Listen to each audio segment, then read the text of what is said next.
اهلا بيكم في فيديو جديد من سلسله فيديوهات سوشيال ميديا ماركتنج. في السلسله دي هنتكلم على كل ما يخص السوشيال ميديا، وهنتعلم ازاي ناخد البراند او البيزنس بتاعنا سواء كان في البرنت اون ديماند او غيره ونرفعه او نسوق له على منصات السوشيال ميديا. اما في حلقه النهارده فهنتكلم على اعلى 4 سوشيال ميديا استعمالا بالنسبه للجمهور، وكمان مناسبه بشكل كبير جدا جدا للتسويق بالنسبه للمشاريع الخاصه او صناع المحتوى. الهدف من حلقه النهارده انك تعرف اكبر قدر من المعلومات على كل منصه من منصات السوشيال ميديا، علشان تعرف افضل طريقه للنمو على كل موقع من المواقع ديت، وكمان تعرف احسن محتوى تقدر تنشره لو انت كنت صاحب بيزنس او لو انت كنت صانع للمحتوى. فركز معايا بقى، الله يكرمك، وما تقعدش تجري في الفيديو علشان تستوعب كويس. يلا بينا.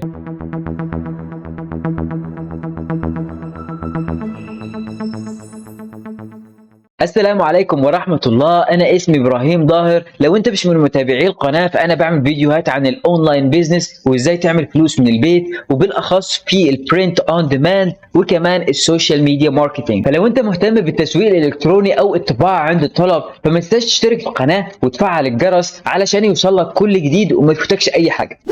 طبعا زي ما احنا كلنا عارفين ان السوشيال ميديا احد اهم العوامل اللي بتساعد اي مشروع في انه يجذب جمهور اكبر ويكبر المشروع بتاعه ويزود من مبيعاته. بس في ناس كتير بتعاني في مرحلة التسويق ديت بشكل كبير، ولو انت صاحب مشروع او بيزنس كبير او حتى عندك سيولة مادية كافية هتتعاقد مع واحد زيي يعملك السوشيال ميديا ماركتينج بمقابل مادي وتريح دماغك. طب لو انت ما عندكش بقى الامكانيات دي هتفضل تعاني؟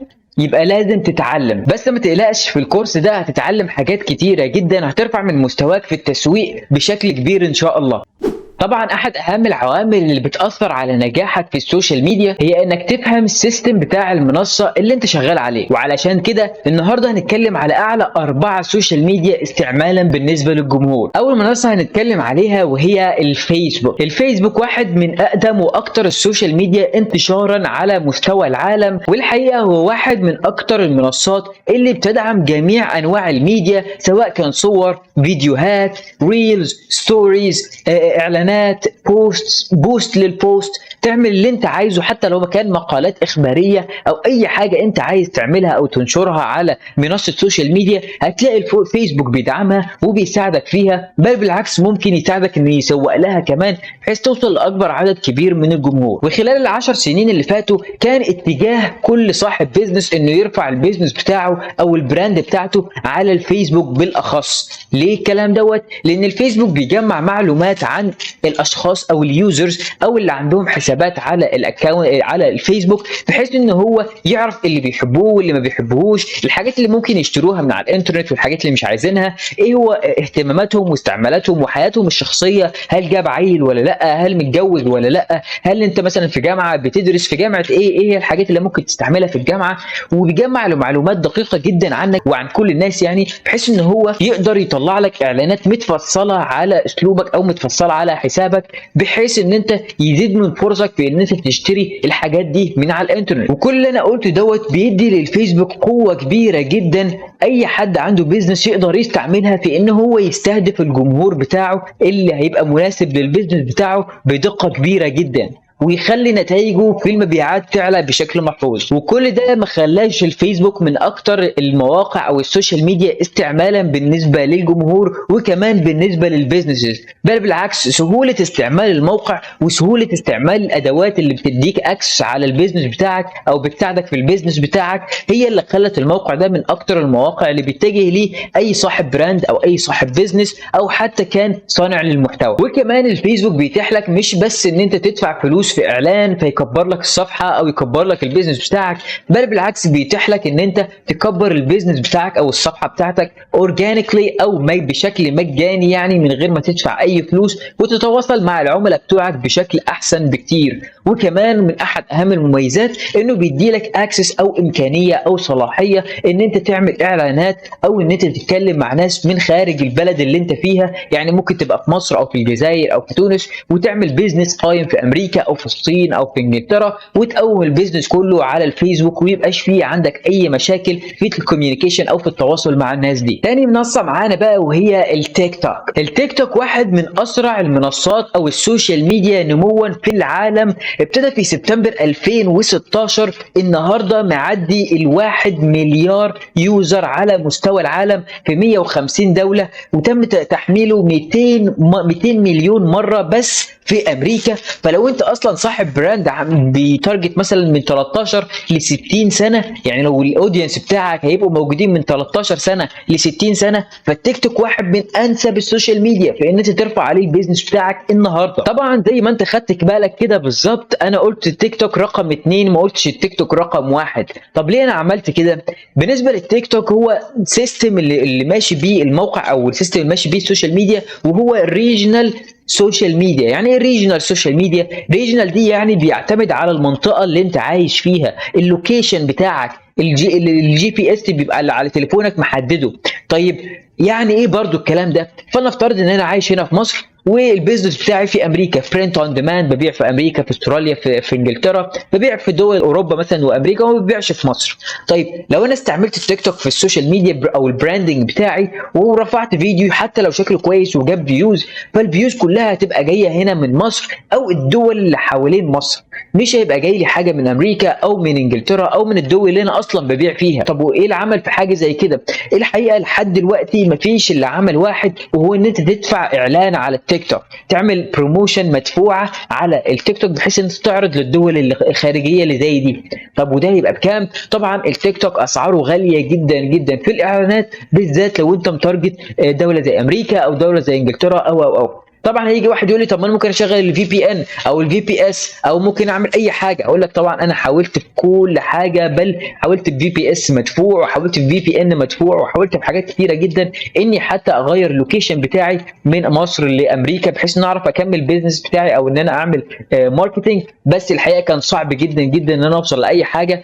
فلحد دلوقتي لازم تدفع الفلوس علشان تقدر تجي لك اودينس من بره على التيك توك. بس غير كده انا بقوله في الفيديو النهارده، بحيث انت لو صانع محتوى وبتدور على اودينس او جمهور في البلد اللي انت فيها، فالتيك توك هيبقى مناسب جدا ليك. وحتى لو انت مثلا بتتفرج على القناه بتاعتي من بره مصر في امريكا او في انجلترا وعندك بيزنس، فالتيك توك ده يبقى فرصه كويسه جدا جدا ليك انك تبتدي تتعلم ازاي ترفع المحتوى بتاعك او البيزنس بتاعك على التيك توك. وان شاء الله هنتكلم فيه خلال الكورس دوت او في الحلقات اللي جايه ان شاء الله. نيجي للمنصه رقم 3 وهي الانستجرام. الانستجرام ده فرع من فروع الفيسبوك، بس مختلف بشكل كبير جدا جدا عن الفيسبوك في التعامل مع السوشيال ميديا ديت، سواء كنت من الجمهور او حتى كنت من صناع المحتوى او كنت صاحب بيزنس. وخلال ال 10 15 سنه اللي فاتوا، الانستجرام كان مع الفيسبوك مسيطرين على السوشيال ميديا بشكل كبير جدا، بل بالعكس كانوا مسيطرين على معظم البيزنسز اللي كانت موجوده على الانترنت، وما كانش تقريبا في بيزنس اللي عامل حساب على الانستجرام.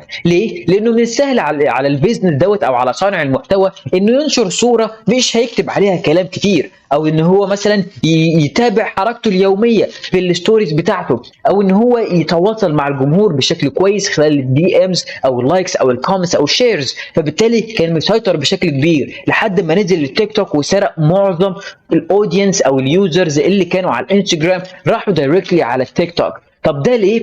لان التيك توك لما نزل وصاد الانستجرام، لقى ان الانستجرام عنده عيب خطير جدا، وهو ان مقلل الفيوز بتاعه الاودينس بتاعتك. يعني ايه؟ يعني لو انت عندك مثلا فلنفترض 10000 فولور على الانستجرام، لما انت بتنزل بوست، السوشيال ميديا اللي انت بتتعامل عليها هي الانستجرام، ما بتوريش البوست دوت الا تقريبا 1.5% من ال 10000 دول. 1.5%. لو انت ما وصلتش لعدد معين من اللايكات من ال 1.5% دول، البوست بتاعك هيتردم ومحدش هيشوفه من بقيه ال 10000.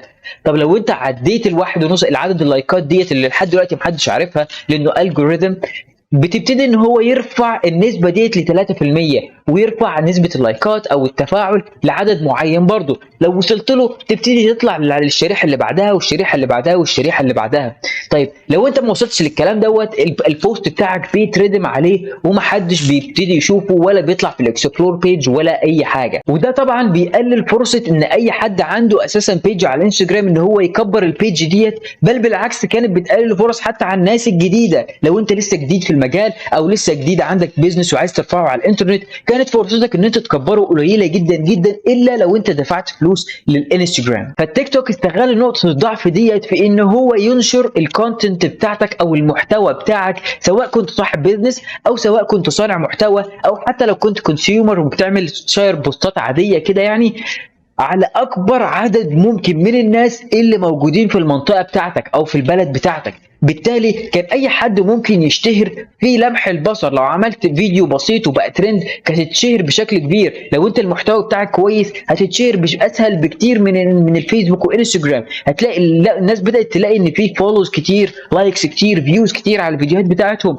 ودوت بيدي حاله من الدوبامين للناس. فبالتالي الناس بدات تتجه بشكل كبير للتيك توك، والتيك توك سرق كميه ناس من على انستجرام وفيسبوك وبقيه مواقع السوشيال ميديا، وبقوا مستعملين دائمين على السوشيال ميديا دي. طب انت كده بتقول ان التيك توك ما ينفعش استعمله في التسويق للبيزنس بتاعي خارج البلد اللي انا فيها، وبرضه بتقول ان الانستجرام ريتش بتاعه قليل. طب ما انا هعمل ايه؟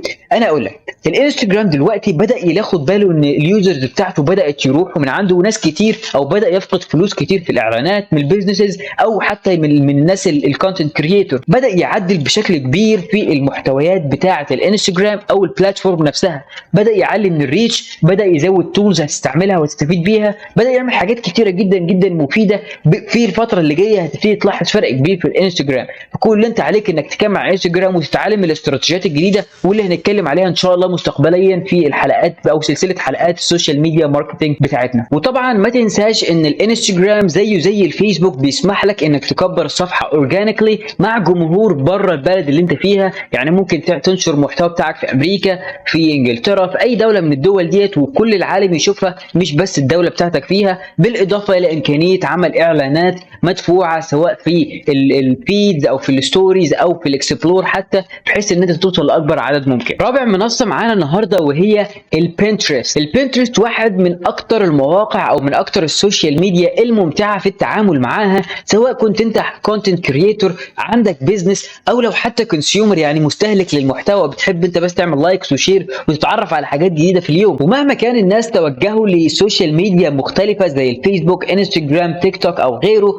فدايما بيبقوا مشتركين او بيبقوا متواجدين بشكل دوري على البنترست، لان البنترست بيتعامل بشكل بسيط جدا. انت كل اللي انت بتعمله بتسكرول كده وسط بحر الصور اللي موجوده على البنترست، واللي بيعجبك بتعمل عليه لايك او بتعمل عليه شير او حتى بتخش على اللينك، ولو هو كان صوره المنتج بتشتريه على طول. ومن احسن المميزات في بنترست ان هو بيساعدك بشكل كبير في ان انت تنشر المحتوى بتاعك لو انت عارف انت بتنشر ايه. يعني ايه؟ يعني لو انت مثلا دخلت في نيش معين، بالتالي هيساعدك انك تنشر المحتوى بتاعك في النيش ده بشكل كبير جدا جدا جدا. ومش لازم يكون النيش دوت نيش سبيسيفيك او محدد بشكل كبير، انت ممكن تعمل نيش عام خالص. يعني ممكن تعمل عن الجيمنج نيش كبير جدا، ممكن تعمل عن السبورتس الرياضه نيش كبير جدا، تعمل عن النيتشر او الطبيعه برضو نيش كبير جدا. ومن جوه النيش دوت ممكن يكون النيش الصغير المحدد بتاعك موجود، وده اللي انت بتشتغل عليه. طب البنترست هيفيدك في البيزنس ازاي؟ البنترست هيفيدك بطريقتين. اول حاجه الانتشار الاورجانيك السريع او الانتشار المجاني السريع. هتبتدي ممكن الاكونت بتاعك يخش له اكتر من 300,000 زائر في الشهر فيما فيش في مجرد 3-4 اسابيع من الشغل. عندك الانتشار بالاعلانات المدفوعه، وده طبعا مش كل الناس بتتطرق له، لان الداتابيز بتاعت البنترست مش زي الداتابيز بتاعت الفيسبوك، والتارجتنج او التحديد بتاع الاودينس او الجمهور بتاعك في الفيسبوك ادق بكتير من البنترست. ومع ان البنترست ارخص بكتير من الفيسبوك، الا ان الناس لسه بتحب تستعمل الفيسبوك لسهوله التعامل مع الاعلانات هناك، وكمان ربطه بالمواقع بتاعتك بشكل سهل وبسيط. وطبعا مش لازم ننسى ان الشغل على البنترست بيتيح لك امكانيه الوصول للناس في جميع انحاء العالم، مش بس في دولتك زي التيك توك. طبعا اللي انا قلته النهارده هيفتح باب كبير جدا من التساؤلات. ناس مش عارفه مثلا تشتغل على الفيسبوك، او اشتغلت على الفيسبوك وما جابتش نتيجه، او عملت اعلانات على الفيسبوك او الانستجرام وما جابتش نتيجه، او بقى لها فتره بتشتغل على بنترست ومش شايفه النتيجه اللي ترضيهم او اللي تبسطهم. طبعا انا عارف الكلام ده كله، وما تقلقش في خلال الكورس هنتكلم على كل موقع من المواقع والاستراتيجيات بتاعتنا اللي منها تجيب احسن نتيجه ممكنه، سواء كنت انت بيزنس او كنت انت كونتنت كريتور. وبكده خلصت حلقه النهارده. لو استفدت حاجه من فيديو النهارده ولو بجزء بسيط بس، وحابب اني اكمل شرح سلسله حلقات السوشيال ميديا ماركتنج، ما تنساش تعمل لايك للفيديو وتشترك في القناه وتفعل الجرس، لان ده فعلا بيدعمني اكمل شرح. اما بقى لو عندك اي سؤال او اي استفسار في اللي انا قلته النهارده او في الحلقات اللي فاتت، او حتى عندك اقتراح للحلقات اللي جايه، تقدر تسيبها لي تحت في الكومنت او تتواصل معايا على السوشيال ميديا فيسبوك انستجرام او تويتر، وانا ان شاء الله هرد عليك واساعدك بكل اللي اقدر عليه. اتمنى لكم كل التوفيق واشوفكم على خير.